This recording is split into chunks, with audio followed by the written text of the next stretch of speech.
They freaking did it! One D&D has brought in so many changes, modifications, improvements, adjustments, whatever you want to call it, and obviously some have been better than others, but probably one of the best and more subtle changes that has been made to the game that isn't getting talked about all that much, probably because it's just not all that flashy, has been the complete shift to Electrum. Jokes aside, what I'm actually referring to has been the total revamp of the Exhaustion rules.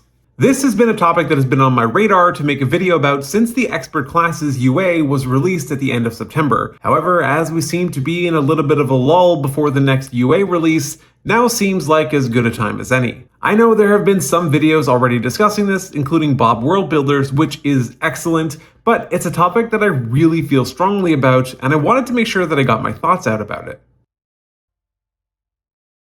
Exhaustion in 5th edition is probably one of the most underutilized and simultaneously incredibly impactful features that was printed. It exists as a true consequence for pushing characters beyond their limits, whether that's through excessive travel, extreme weather, interacting with certain enemies, and forgoing food and water, because everyone definitely uses the rules for food and water.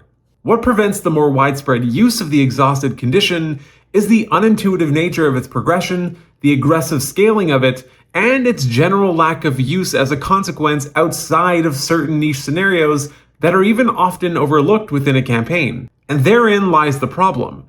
The D&D team went through the effort of designing this condition that is so perilous that it ends with death, but then it seems like they forgot to actually implement it in any meaningful way. In reality though, it's obviously not that they forgot, but rather, I just can't help but feel like the 5e exhausted condition falls victim to its own design. It was created in such a way to be so scary, to serve as such a frightening consequence, and to be so crippling in its later stages that widespread use of the condition would certainly bog down gameplay and result in far more unnecessary character deaths. So as a result, it largely faded into obscurity.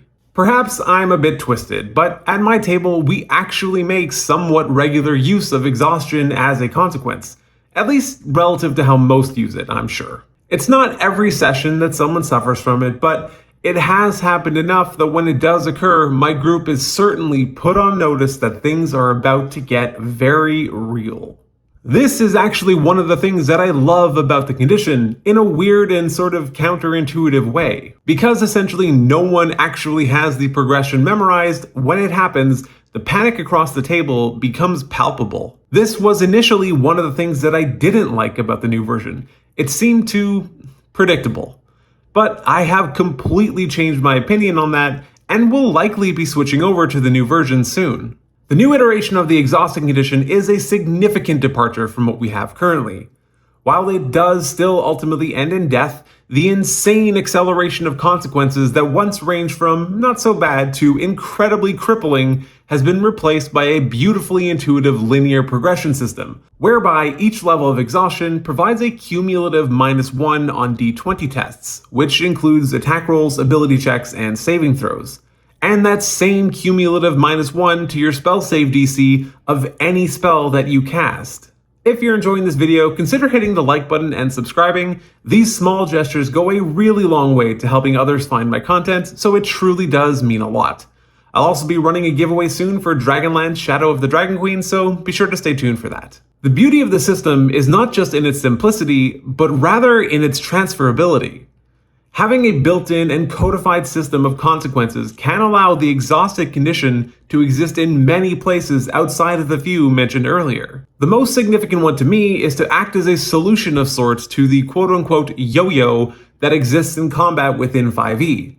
I've talked about this in multiple videos, so I won't go into too much detail, but essentially in 5th edition there is no downside to dropping to 0 hit points, and as characters are just as effective at 1 hit point as they are at 100, there is little incentive to be cautious. This is obviously not a universal problem. Many don't have any issues with it at all.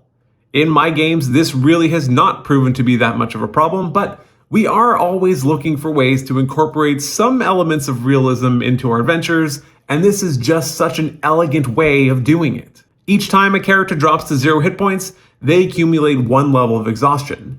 Each time a character fails a death saving throw, they accumulate an additional level of exhaustion. These penalties, while not immediately crippling, can certainly add up to becoming problematic should someone gain enough of them. The nuance to this specific scenario is that it does create an interesting decision point where a real, albeit small scale, cost-benefit analysis has to take place. Staying somewhere potentially dangerous to maintain an advantageous position can prove helpful, but should you drop to 0 hit points, even if you do come back, you are now slightly less effective than you were, and even surviving that first death saving throw becomes slightly more challenging. Even outside the obvious combat scenarios, there are just so many potential use cases for this new exhaustion rule where there simply wasn't a great mechanic previously. Say a lower strength character is exerting themselves by moving heavy boulders or helping villagers build a house.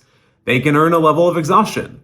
Called shots with a ranged weapon striking an enemy in the back of the leg or a shoulder could also impose a level of exhaustion. Climbing a sheer rock face if you don't have proficiency in athletics could do so as well. Obviously, some of these examples will be better than others, but the simple fact of the matter is that it is so much easier to find ways of utilizing this mechanic than there ever was before. These incremental complications lend themselves so much better to smaller scale inconveniences than anything that existed prior. While on the face of it, the new exhaustion rules may seem bland or uninteresting, I truly think that they're anything but. I feel like they provide players and DMs with new ways to explore and experience their environment, and I find that to be really exciting without being overwhelming. What do you think about the new or even the old exhaustion rules? Let me know in the comments below. Check out some of my other One D&D videos. The playlist is linked on screen now, as are some of my other content. Consider subscribing to help others find my channel, and take care.